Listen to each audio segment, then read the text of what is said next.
बिस्मिल्लाहिर्रहमानिर्रहीम। अस्सलामु अलैकुम। मैं हूँ राजपूत टेली टीचर। आज मैं आपको सिखाऊंगी यूज़ ऑफ़ अफ्रेड ऑफ़। इसका मतलब होता है डरना या खौफज़दा होना। जब कोई किसी चीज़ से डरता है या खौफज़दा होता है तो अंग्रेज़ी में जुमले बनाने के लिए अफ्रेड ऑफ़ का इस्तेमाल किया जाता है।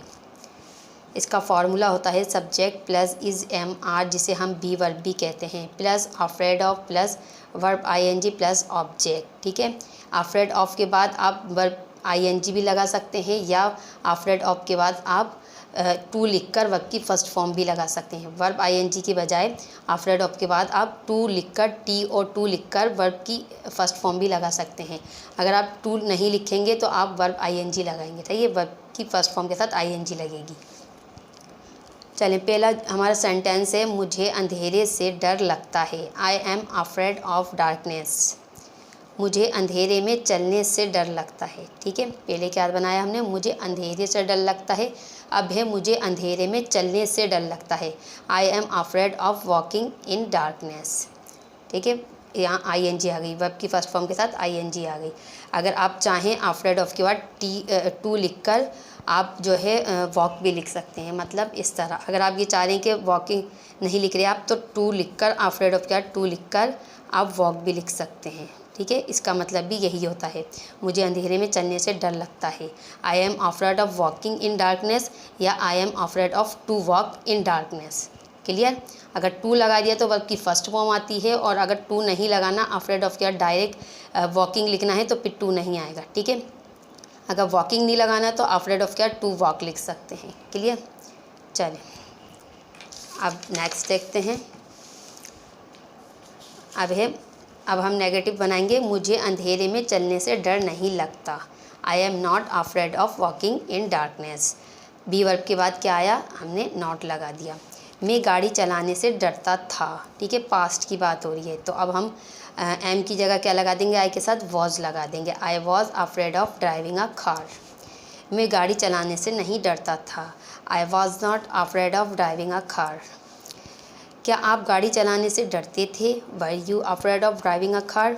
ठीक है, यहाँ पर शुरू में क्या है, ये इंटेरोगेटिव है, तो हमने यहाँ वर लगा दिया। क्यों, क्योंकि यू के साथ वर आता है पास्ट के लिए। यहाँ पे बात हो रही है ना, क्या आप गाड़ी चलाने से डरते थे, पास्ट की बात हो रही है। तो अब इंटेरोगेटिव बनाने के लिए क्या किया हमने, यू के यहाँ पे सब्जेक्ट यू है, तो यू से पहले हम क्या लगाएंगे, वर लगाएंगे। यहाँ वॉज नहीं लगाइएगा, क्योंकि यू के साथ वॉज नहीं लगता, वर लगता है। क्लियर। अब आगे देखते हैं।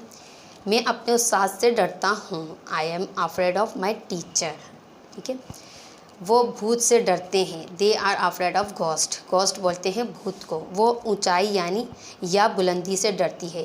ठीक है, बाद लोगों को ऊंचाई से डर लगता है ना, तो उसके लिए हम बना सकते हैं she is afraid of height.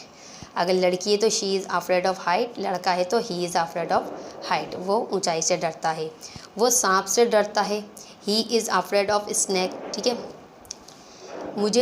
बच्चे इंजेक्शन से डरते हैं। The children are afraid of the injection. ठीक है, यहाँ पे चिल्ड्रन लगाइएगा, बच्चे सही है, बच्चे ये प्लूरल नाउन है, चिल्ड्रन इसमें एस नहीं लगता। ये चिल्ड्रन जो है ऐसा प्लूरल नाउन है जिसमें एस नहीं लगता। अच्छा, आई am not afraid of anything. मुझे किसी चीज़ से डर नहीं लगता। अगर आपको किसी चीज़ से डर नहीं लगता तो आप एनीथिंग लगाएंगे। ठीक है, I am not afraid of anything, किसी चीज़ से डर, अगर मुझे किसी चीज़ से डर नहीं लगता तो आखिर में लगाएंगे एनीथिंग। अगर आपको किसी शख्स से डर नहीं लगता, किसी इंसान से डर नहीं लगता, तो अब वहाँ लगाएंगे हम any one. I am not afraid of any one. ठीक है, अगर मत होता कि मुझे किसी से डर नहीं लगता तो हम बनाते आई am afraid of any one. यहाँ पे किसी चीज़ की बात हो रही है तो हम यहाँ लिखेंगे एनीथिंग। मुझे किसी से डर नहीं लगता तो एनीथिंग, किसी से डर नहीं लगता तो एनी वन लिखा जाएगा यहाँ। क्लियर। अब है, मेरी मुर्गी बिल्ली से डरती है। माई हैन इज़ अफ्रेड ऑफ कैट। चूहा बिल्लियों से डरता है। The mouse is afraid of cats. बिल्लियों की बात हो रही है बहुत सारी, तो इसलिए हमने यहाँ कैट के साथ एस लगाया। वो अकेले होने से डरते हैं। They are afraid of being alone. मुझे बीमार होने से डर लगता है। I am afraid of getting sick. मुझे सच बोलने से डर नहीं लगता। I am not afraid of telling the truth. अब हम WH क्वेश्चन बनाएंगे। Why are you afraid of me. आप मुझसे क्यों डरते हैं। आंसर आप कुछ भी दे सकते हैं। अब मैंने यहाँ लिखा है I am not afraid of you, मैं आपसे नहीं डरती या मैं आपसे नहीं डरता। Why are you afraid of your teacher, आप अपने उस्ताद से क्यों डरते हैं। आप इस तरह भी बना सकते हैं, why are you afraid of driving a car, आप गाड़ी चलाने से क्यों डरते हैं। Why is he afraid of playing cricket, वो क्रिकेट खेलने से क्यों डरता है। लड़के की बात हो रही है तो हमने सब्जेक्ट में क्या लगाया, ही लगाया। लड़की की बात होती तो यहाँ शी लगता। अच्छा, ही शी इसके लिहाज से ही, सब्जेक्ट के लिहाज से यहाँ पे जो है बी वर्ब लगाए जाते हैं, ये मैंने आपको बताई थी। अगर पास्ट की बात होती तो यहाँ पर वॉज या वर लगता। ठीक है। अच्छा, अगर यहाँ जैसे अब यहाँ यू लिखा था तो यहाँ पे हमने आर लगाया, क्यों, क्योंकि आपको पता है यू के साथ आर आता है। और अगर यहाँ पे ही है तो ही के साथ हमेशा इज़ आता है। इसी तरीके से वॉज या वर लगता यहाँ पर अगर यहाँ पास्ट की बात होती। Why are they afraid of telling the truth, ठीक है, वो सच बोलने से क्यों डरते हैं। What are you afraid of doing, आप क्या करने से डरते हैं। What are you afraid of doing, आप क्या करने से डरते हैं। Who is afraid of you, आपसे कौन डरता है। Who is afraid of you, आपसे कौन डरता है। या मुझसे कौन डरता है। Who is afraid of me, मुझसे कौन डरता है तो यू की जगह आ जाता me. Who is afraid of you, आपसे कौन डरता है। Who is afraid of me, मुझसे कौन डरता है। क्लियर। चलें, अब आपको क्या करनी है, प्रैक्टिस करनी है। रोज़ बोल करिए, एक आप आपस में अपनी फैमिली के साथ बोला करें ये सेंटेंसेस, अपने दोस्तों के साथ बोला करें ताकि आपकी प्रैक्टिस हो जाए।